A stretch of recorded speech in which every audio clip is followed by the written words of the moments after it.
Assalamualaikum dear students, welcome to the platform of Nain Academy. I am your host Mohammad Zulqarnain.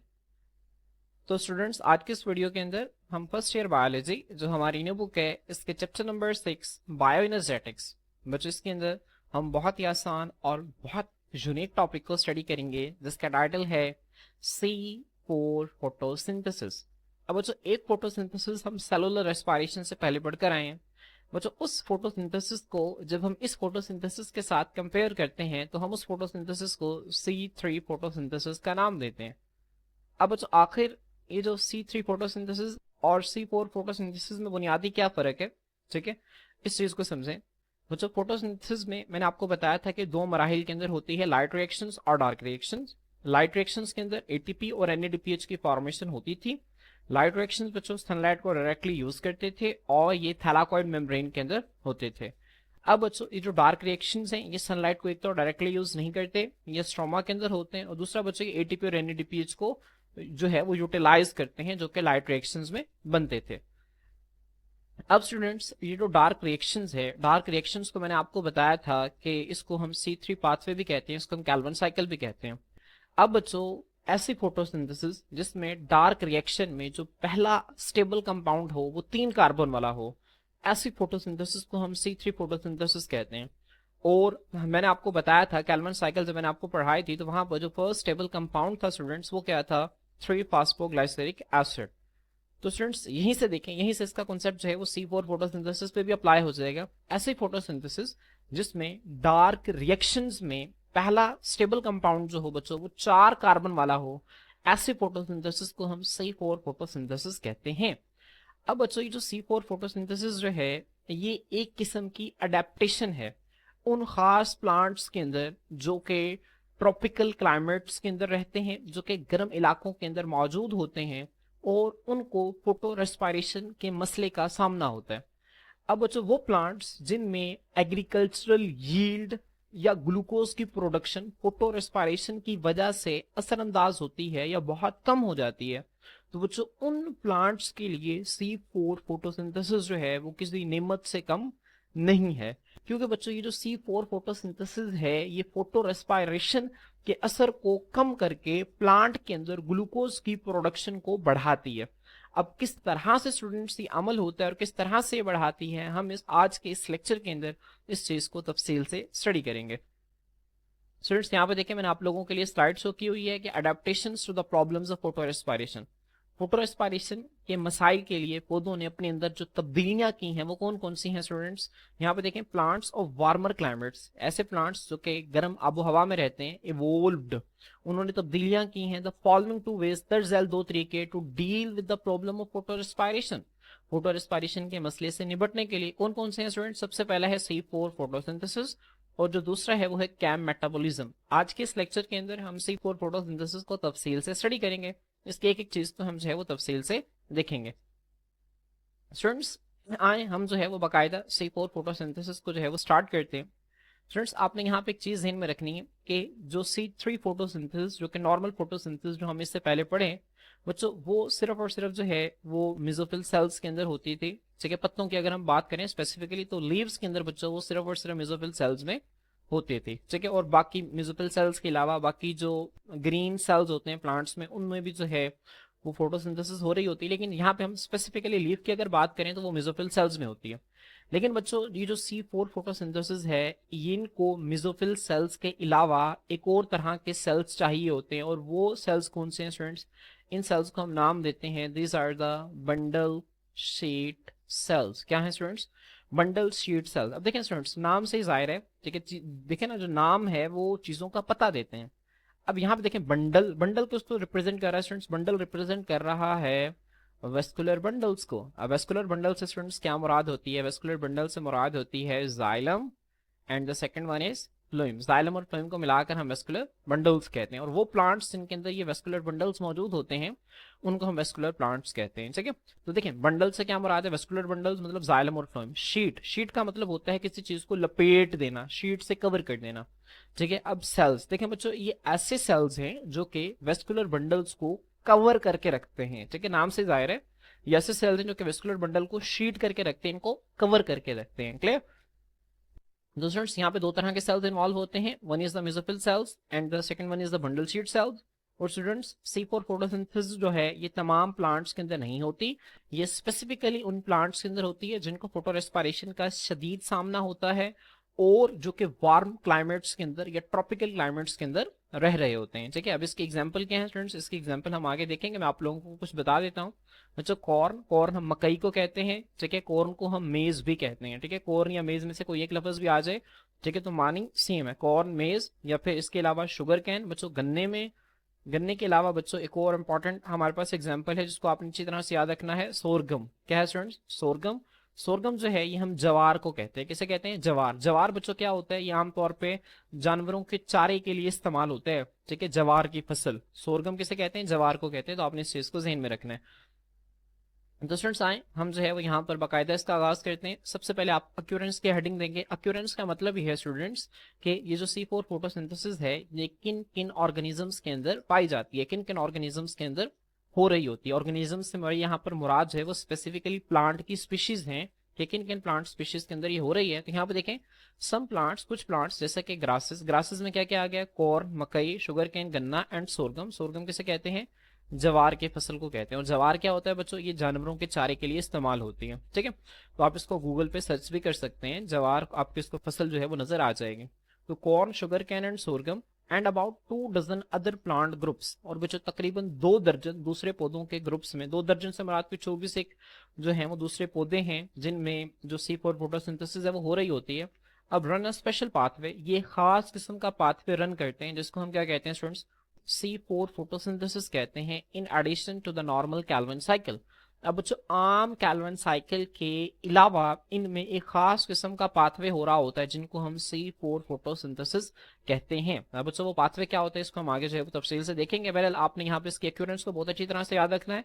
Corn के अंदर होता है, sugar cane के अंदर होता है और सोरगम के अंदर होता है। ठीक है, और बच्चों इनके अंदर ऐसा नहीं है कि कैल्विन साइकिल नहीं हो रही, वो C3 पाथवे नहीं हो रहा। C3 पाथवे कैल्विन साइकिल हो रहा होता है, लेकिन उसके अलावा एक और पाथवे हो रहा होता है, ठीक है, जिसको हम यहाँ पर स्पेसिफिकली C4 पाथवे का हम नाम दे रहे हैं। ठीक है, अब बच्चों यहाँ पे देखें, वो प्लांट्स जिनके अंदर C4 फोटोसिंथेसिस होती है उनका जो लीफ का स्ट्रक्चर है वो आम लीफ से जो है वो कदरे मुख्तलिफ होता है। किस तरह से मुख्तलिफ होता है यहाँ पे देखें, इन देयर लीव्स, इनके पत्तों में the mesophyll cell have less air spaces. Mesophyll cells में बच्चों क्या होती हैं, जो मेसोफिल सेल्स के दरमियान खाली जगह हैं वो कम होती हैं। स्टूडेंट्स यहाँ पे देखें, मैं आप लोगों को कंपेयर करके दिखा रहा हूँ। बच्चों अब ये देखें, ये एक ऐसे लीफ का स्ट्रक्चर है जिसमें C3 फोटोसिंथेसिस हो रही है और एक ऐसे लीफ का स्ट्रक्चर है जिसमें C4 फोटोसिंथेसिस हो रही है। अब स्टूडेंट्स यहाँ पे आप देख सकते हैं, यहाँ पे मेसोफिल सेल्स के दरमियान खाली जगह मौजूद है, आपको यहाँ पे नजर आ रहा होगा स्टूडेंट्स। अब ये जो खाली जगह होती है ना, इनको हम एयर स्पेसेस का नाम देते हैं। किसका नाम देते हैं students? These are actually the air spaces. अब बच्चों C4 फोटोसिंथेसिस करने वाले प्लांट्स में मेसोफिल सेल्स के दरमियान ये जो खाली जगह हैं ये निस्बतन C3 के कम होती हैं। ठीक है, तो एक आपने ये पॉइंट ध्यान में रखना है कि C4 फोटोसिंथेसिस करने वाले प्लांट के पत्तों में मेसोफिल सेल्स के दरमियान जो खाली जगह हैं जिनको हम एयर स्पेसेस का नाम देते हैं वो कम होती हैं। ठीक है, दूसरी बात स्टूडेंट्स क्या है, the enzymes of Calvin cycle are more deposited in the specialized cells called bundle sheet cells which are impermeable to carbon dioxide। अब स्टूडेंट्स यहाँ पे देखें कई सारी बातें लिखी हुई हैं। जो कैल्विन साइकिल के इंजाइम्स हैं वो डिपॉजिट हुए होते हैं, वो जमा हुए होते हैं खास तरह के सेल्स जिनको हम बंडल शीट सेल्स कहते हैं। और बंडल शीट सेल्स की एक बहुत इंपॉर्टेंट प्रॉपर्टी यहाँ पे लिखी हुई है जिसको आप लोगों ने जहन नशीन कर लेना है, बहुत इंपॉर्टेंट है कि जो बंडल शीट सेल्स हैं बच्चों ये कार्बन डाइऑक्साइड को अपने अंदर से गुजरने नहीं देते। These are impermeable. इम्परमिएबल का मतलब है गुजरने की इजाजत नहीं देना, ये कार्बन डाइऑक्साइड को अपने अंदर से गुजरने नहीं देते। स्टूडेंट्स देखिए, मैं आप लोगों को यहाँ पर डायग्राम में दिखा रहा हूँ, ये आपको नजर आ रहे हैं, जो आपको नजर आ रहा है ना पर्पल कलर का, these are actually the vascular bundle xylem और फ्लोएम। और इनके गिर देखें आपको ये नजर आ रहा है, these are the bundle sheath cells. तो आप यहाँ पे देख सकते हैं स्टूडेंट्स ये बंडल शीट सेल्स हैं। अब स्टूडेंट्स इसी तरह आपको यहाँ पर भी नजर आ रहे हैं। अब स्टूडेंट्स ये जो बंडल शीट सेल्स हैं इनके अंदर जो है वो कुछ क्लोरोप्लास्ट मौजूद होते हैं, जबकि C4 फोटोसिंथेसिस करने वाले सेल्स में यहाँ पे स्टूडेंट्स अगर आप देखें बंडल शीट सेल्स को तो यहाँ पे देखें उसने डिस्क्रिप्शन में लिखा हुआ है कंटेन मैनी क्लोरोप्लास्ट। ठीक है, तो स्टूडेंट्स वो प्लांट्स जो कि C4 फोटोसिंथेसिस करते हैं तो उनमें ये देखें आपको नजर आ रहा है ये ऐसे सेल्स हैं जिन्होंने वेस्कुलर बंडल्स को शीट किया हुआ है, सराउंड किया हुआ है, तो इन्हें हम इन्हें बंडल शीट सेल्स कह रहे हैं। ठीक है, तो इनके अंदर बच्चों काफी तादाद में क्लोरोप्लास्ट मौजूद होते हैं। लेकिन एक बहुत इंपॉर्टेंट चीज जो आप लोग लिख लें बुक के ऊपर कि वो सेल्स, ठीक है, जिनको हम बंडल शीट सेल्स कह रहे हैं, जिन्होंने वेस्कुलर बंडल्स को घेरा हुआ है, बच्चों इनके अंदर ग्रेना मौजूद नहीं होते, इनके अंदर ग्रेना मौजूद नहीं होते। ग्रेना मौजूद ना होने का मतलब ये है कि इनके अंदर जो थैलाकॉइड का ढेर है ना वो मौजूद नहीं होता। इसका मतलब ये है कि इन बंडल शीट सेल्स के अंदर लाइट रिएक्शंस जो हैं बच्चों वो नहीं हो रहे होते हैं, इनके अंदर लाइट रिएक्शंस नहीं हो रहे होते हैं। इनके अंदर सिर्फ और सिर्फ कैल्विन साइकिल या फिर डार्क रिएक्शंस के लिए जो एंजाइम्स चाहिए होते हैं ना वही मौजूद होते हैं। आपने इस पॉइंट को अच्छी तरह से याद रखना है।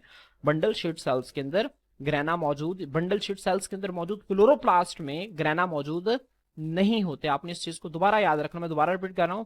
वो क्लोरोप्लास्ट जो कि बंडल शीट सेल्स में मौजूद होते हैं उनमें ग्रेना मौजूद नहीं होते। ग्रेना मौजूद ना होने का मतलब ये है कि थैलाकॉइड का ढेर मौजूद नहीं होता। अब थैलाकॉइड का ढेर नहीं है तो यहाँ पर लाइट रिएक्शंस नहीं होते। सिर्फ और सिर्फ डार्क रिएक्शंस के लिए जो एंजाइम्स चाहिए होते हैं बच्चों वो यहाँ पर डिपॉजिट हुए होते हैं इन बंडल शीट सेल्स के अंदर। और इन बंडल शीट सेल्स की एक और इंपॉर्टेंट प्रॉपर्टी ये है कि ये कार्बन डाइऑक्साइड से इम्परमेबल है, अपने अंदर से कार्बन डाइऑक्साइड को गुजरने नहीं देते। तो स्टूडेंट्स मैं उम्मीद करता हूँ कि आप लोगों को यहाँ तक चीजें जो है वो बहुत ही बेहतर अंदाज में और बहुत खूबसूरत तरीके से समझ आ गई होंगी। क्लियर? तो स्टूडेंट्स आपने मॉडिफाइड लीफ स्ट्रक्चर की हेडिंग दे के आप लोगों ने ये दो लाइंस जो है वो लिख देनी है, ठीक है। तो स्टूडेंट्स इसके बाद जो है वो आप हेडिंग देंगे initial fixation of carbon dioxide. अब बच्चों यहाँ से जो C4 फोटोसिंथेसिस है इसका मैकेनिज्म हमारे पास स्टार्ट हो जाता है। मैकेनिज्म स्टूडेंट्स इसका क्या है, आए हम जो है वो इसको तफसील से बुक से देखते हैं। स्टूडेंट्स यहाँ पे देखें, ये आपकी बुक के अंदर जो है वो C4 फोटोसिंथेसिस का प्रॉपर जो है उसने स्ट्रक्चर बनाया हुआ है, प्रॉपर साइकिल बनाया हुआ है। तो आप लोगों ने इसको बहुत अच्छी तरह से समझना है और आप लोगों ने इसकी प्रैक्टिस लाजमी करनी है। स्टूडेंट्स यहाँ पे देखें, ये C3 फोटोसिंथेसिस है जो कि मेसोफिल सेल्स के अंदर हो रही होती है। इसमें कार्बन डाइऑक्साइड आती है बच्चों, ठीक है, और ATP और NADPH जो कि लाइट रिएक्शंस के दौरान बने बच्चों, इनको इस्तेमाल करके क्या बना देती है, शुगर बना देती है, ठीक है। शुगर मतलब ग्लूकोज बना देती है, ठीक है। और ये कैल्विन साइकिल इस तरह से रिपीट होती है और एंड लास्ट स्टेप में राइबोलोज बायोफॉस्फेट दोबारा हासिल हो जाता है। अब बच्चों इसमें होता यह है कि कार्बन डाइऑक्साइड जो है इसको राइबोलोज बायोफॉस्फेट के अंदर ऐड किया जाता है। कौन ऐड करता है, रुबिस्को ऐड करती है, ठीक है। और इससे फिर आगे 3-फॉस्फोग्लाइसरिक एसिड बनता है। उसके बाद बच्चों ATP आती है 1,3-बाइफॉस्फोग्लाइसरिक एसिड। उसके बाद ग्लाइसरल्डिहाइड 3-फॉस्फेट के 6 मॉलिक्यूल्स बनते हैं। एक G3P जो है वो साइकिल से बाहर निकल जाता है। बाकी के 5 G3P जो हैं वो दोबारा राइबोलोज बायोफॉस्फेट को रीजनरेट करने के लिए इस्तेमाल होते हैं। तो बच्चों अगर आपको कैल्विन साइकिल आता है तो आप लोगों को ये बातें जो है वो समझ में आ गई होंगी। लेकिन बच्चों C4 फोटोसिंथेसिस में क्या होता है, C4 फोटोसिंथेसिस में बच्चों अब देखें इसकी अहमियत समझें। C4 फोटोसिंथेसिस जो है वो इस वजह से हो रही है ताकि प्लांट को फोटो रेस्पिरेशन से बचाया जा सके। फोटो रेस्पिरेशन कब होती है बच्चों, फोटो रेस्पिरेशन उस वक्त होती है जब ऑक्सीजन जो है वो ज्यादा होती है और कार्बन डाइऑक्साइड की कमी होती है। जब ऑक्सीजन ज्यादा होगी स्टूडेंट्स तो यहाँ पर जो एंजाइम है रुबिस्को, रुबिस्को क्या करेगा बच्चों, वो राइबोलोज बायोफॉस्फेट में कार्बन डाइऑक्साइड की जगह ऑक्सीजन को ऐड करेगा। जब ऑक्सीजन को ऐड करेगा तो राइबोलोज बायोफॉस्फेट बच्चों टूट जाएगा फास्फोग्लाइसरेट और फास्फोग्लाइकोलेट में। फिर फास्फोग्लाइकोलेट से आगे बच्चों अलग से जो है वो एक पूरा फोटो रेस्पिरेशन का साइकिल है जिसको मैं आपको इससे पिछले लेक्चर के अंदर समझा चुका हूं, ठीक है। तो आपने इस चीज को ध्यान में रखना है कि रुबिस्को जो है जब कार्बन डाइऑक्साइड की कमी होगी तब जाके रुबिस्को जो है वो राइबोलोज बायोफॉस्फेट में ऑक्सीजन को ऐड करेगा और फिर फोटो रेस्पिरेशन जो है वो स्टार्ट होगी। तो बच्चों क्या ही हो कि अगर कार्बन डाइऑक्साइड की कमी ही ना हो, अगर कार्बन डाइऑक्साइड की कमी ना हो तो फिर क्या होगा, तो रुबिस्को ऑक्सीजन को ऐड ही नहीं करेगी।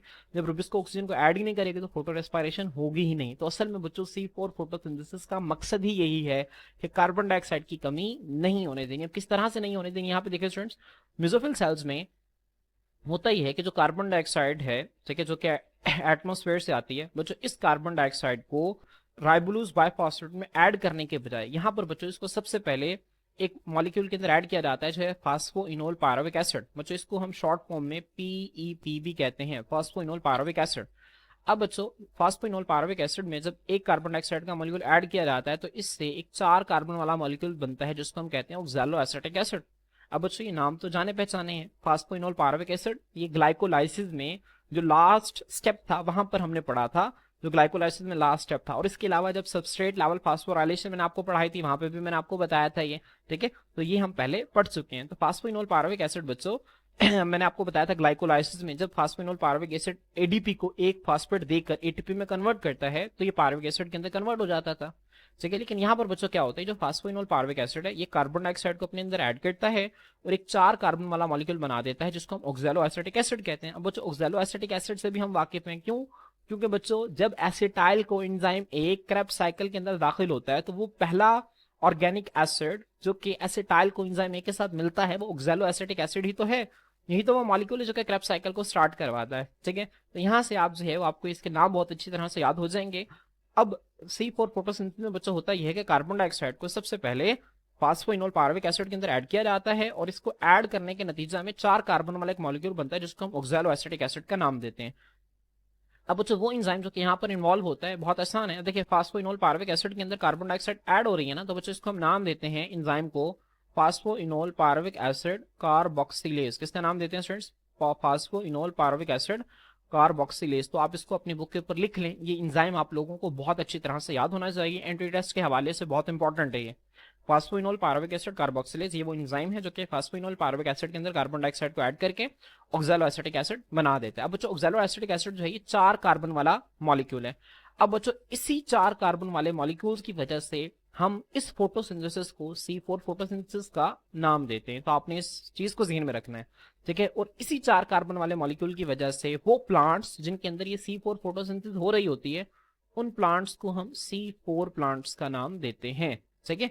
तो आपने इस चीज को भी ध्यान में रखना है। अब बच्चों जो ऑक्सैलो एसिटिक एसिड की जो फॉर्मेशन हो जाती है ना, वो जो ऑक्सैलो एसिटिक एसिड को कन्वर्ट किया जाता है किसमें? मैलिक एसिड में। अब बच्चों मैलिक एसिड में इसको कन्वर्ट कैसे किया जाता है, यहाँ पे आप देखें बच्चों, ये क्रेब्स साइकिल मैं आपके स्क्रीन पे शो कर रहा हूँ। बच्चों मैलिक एसिड की जब क्या होती थी, ऑक्सीडेशन होती थी, इसके अंदर से हाइड्रोजन आयन और इलेक्ट्रॉन को निकाला जाता था, ठीक है। तो इससे क्या बनता था? ऑक्सैलो एसिटिक एसिड बनता था।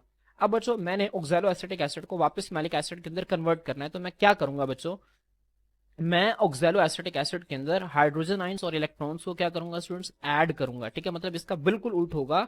जब ऑक्सैलो एसिटिक एसिड के अंदर हाइड्रोजन आयंस और इलेक्ट्रॉन्स को बच्चों क्या किया जाएगा? ऐड किया जाएगा, तो इससे क्या बन जाएगा? मैलिक एसिड बन जाएगा, ठीक है। तो स्टूडेंट्स आपने इस चीज को ध्यान में रखना है। अब जब ऑक्सैलो एसिटिक एसिड के अंदर बच्चों क्या किया जाता है, यहाँ पर एक NADH का मॉलिक्यूल आता है, वो NAD+ के अंदर कन्वर्ट होता है। किसमें कन्वर्ट होता है? NAD+ के अंदर। तो स्टूडेंट्स यहाँ पर ये जो ऑक्सैलो एसिटिक एसिड है ये 4 कार्बन वाले मैलिक एसिड के अंदर कन्वर्ट हो जाते हैं। और बच्चों जो मैलिक एसिड है इसकी फॉर्मेशन जो है वो कहाँ पर हो रही है? ये मेसोफिल सेल के अंदर हो रही होती है। अब बच्चों जब ये मैलिक एसिड बन जाता है ना मेसोफिल सेल में, 4 कार्बन वाला मॉलिक्यूल है, फिर उसको यहाँ से उठाकर, ठीक है, मेसोफिल सेल से उठाकर बच्चों साथ वाले सेल्स में भेज दिया जाता है।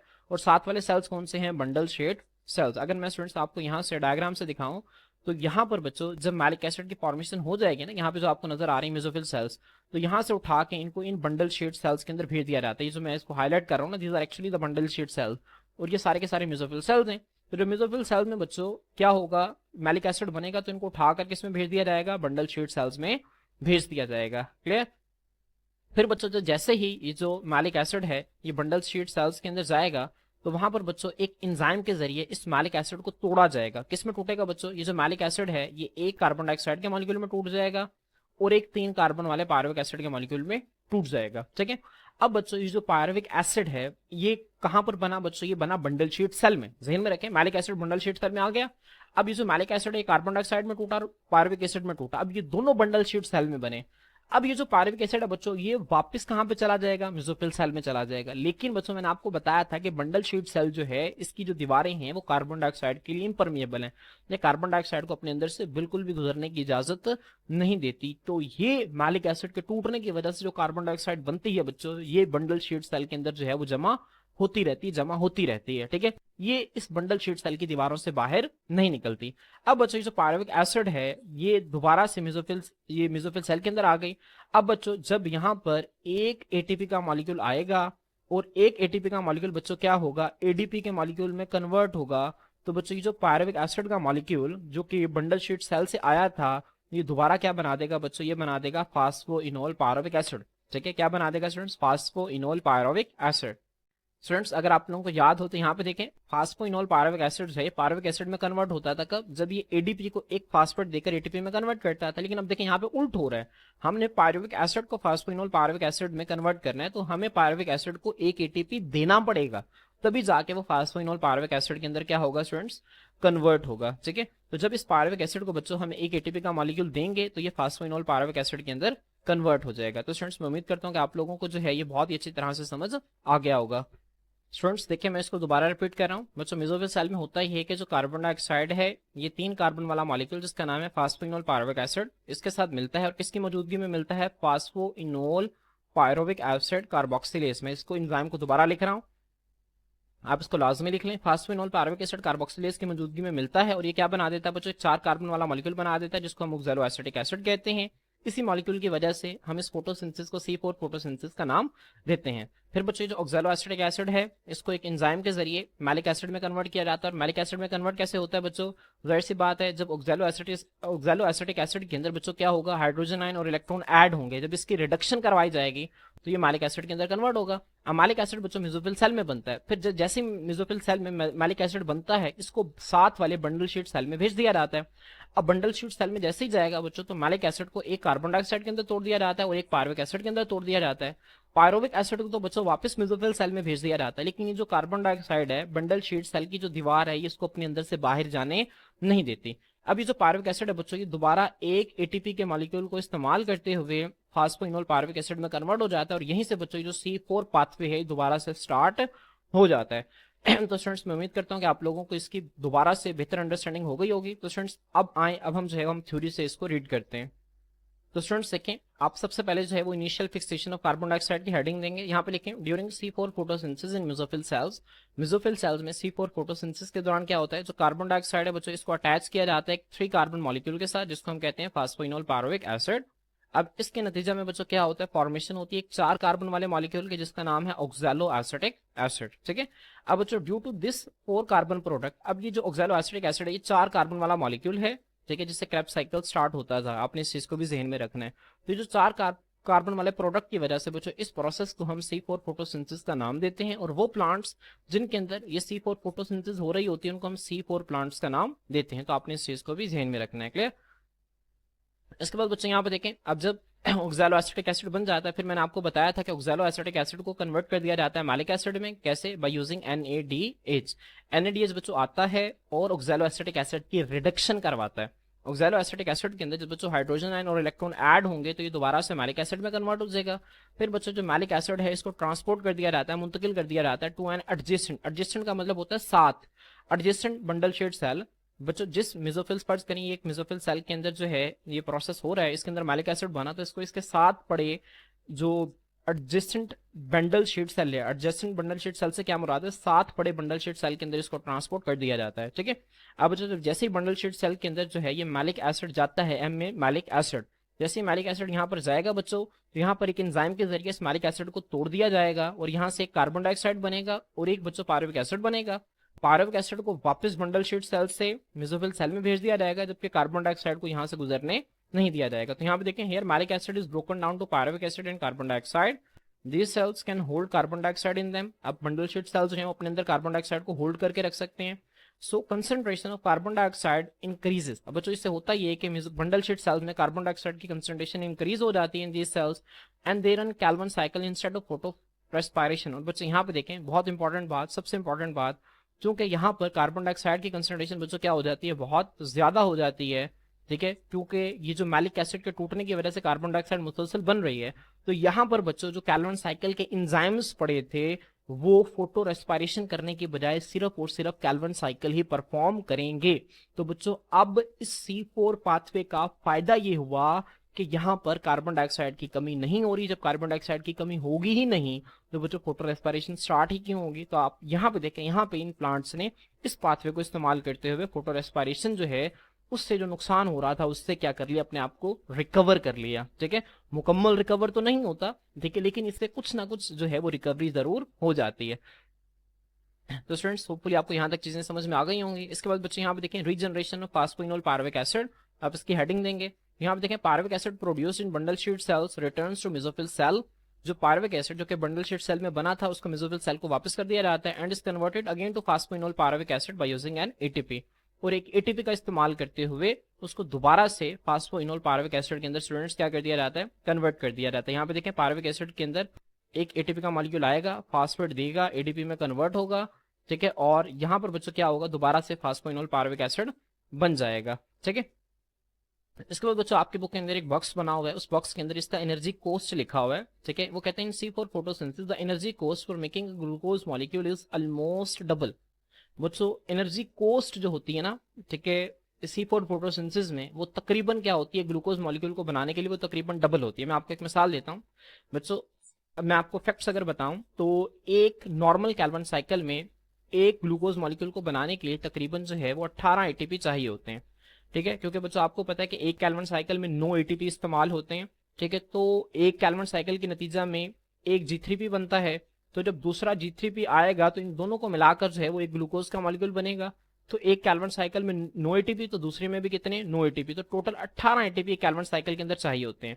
लेकिन बच्चों ये जो C4 फोटोसिंथेसिस है, जब इसमें एक ग्लूकोज बनाने के लिए 18 एटीपी के बजाय हमें तकरीबन 30 एटीपी जो है वो रिक्वायर होते हैं। तो ये तकरीबन बच्चों C4 फोटोसिंथेसिस में जो एनर्जी कॉस्ट है ग्लूकोज को बनाने का वो तकरीबन डबल होता है।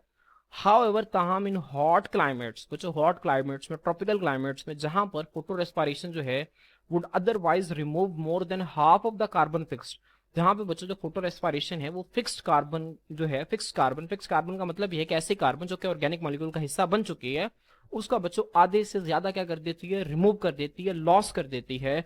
वहां पर बच्चों it is the best compromise available, ये सबसे बेहतरीन समझौता है, ठीक है, जो कि वहां पर क्या है, मुयस्सर है। क्योंकि हमने डिसएडवांटेजेस ऑफ फोटो एस्पायरेशन में देखा था कि तकरीबन 25 से 50% फिक्स्ड कार्बन जो है वो लॉस हो जाती है फोटो एस्पायरेशन के नतीजा में। तो आपने इस चीज को जहन में रखना है, ठीक है।